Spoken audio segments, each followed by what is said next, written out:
ومحي فرق ودحيو buy and hold and fix and flip سؤال dad badan ayay soo weydiiyay soo DM garay inay uga jawaabo soo maanta taas ayaan ka jawaabayaa soo dhawaad walaal magacaygu waxa la yiraahdaa Daahir halkan waxa kaga hadalnaa guud investment fix and flip Airbnb arbitrage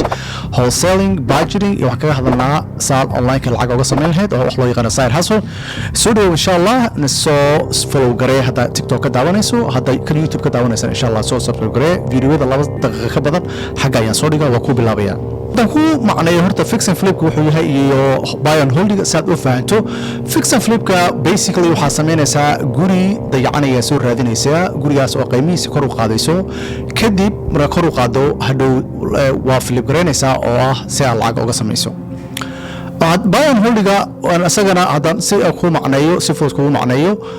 asagana waxa lagu talagalay waa guriga iibsanaysa gurigaas oo kaliya inuu dayacan yahay maaha inuu ciladaysan yahay maaha uu yahay ujeedkiisu uu yahay guriga inaa mustaqbalka sii kareyso ina kareyso oo ah wax loo yaqaan passive income ka samayso haddaan kugu macnayo si dheeraad kugu macnayo badana fix and flip ka intentionkiisa wuxuu yahay inaad guri soo raadiso rundown house oo dayacan oo suuqa qiimuhu ku jooga qiimo ka yara ku soo hesho kadib contractor hayrato contractor guriga ku hagaajiyaan kadib flip gareyso si lacag profit uga samayso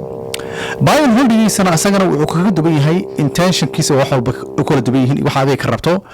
kan badana dadka guriga iibsanaysa oo waliba good location na ka iibsata ay muhiim tahay waa kiranaysa waxa ka sameynaysa wax loo yaqaan cash flow oo ah lacag ba ka soo raacayso haddaan ka soo qaado guriga buy and hold ku sameynayso inaad ku iibsatay 100,000 ka soo qaadayna ku iibsatay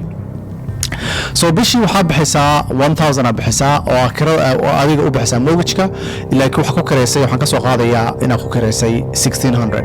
lacagta 600 oo dheeraadka waxa ka sameeyay loo yaqaan cash flow adaa ka sameysay soo saas ayuu u shaqeeyaa hadaa rabto inaad ogaato labada farqiga u dhaxeeya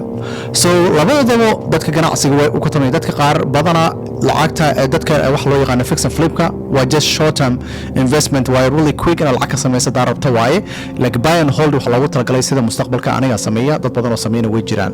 soo wax lagu talagalay hadaa rabto inaad long term wealth inaad sameyso oo mustaqbalka inaad sameysa rabto kale ayaa lagu talagalay soo sidii cash flow gaas ka soo qaadaya 600 oo kale marka hal property ka sameeyso imisa property u baahan tahay si aad u hesho wax loo yaqaan financial freedom soo nidaamka saas oo shaqeynaya hadaa rabto arrimahan aan ka hadlayo inaad barato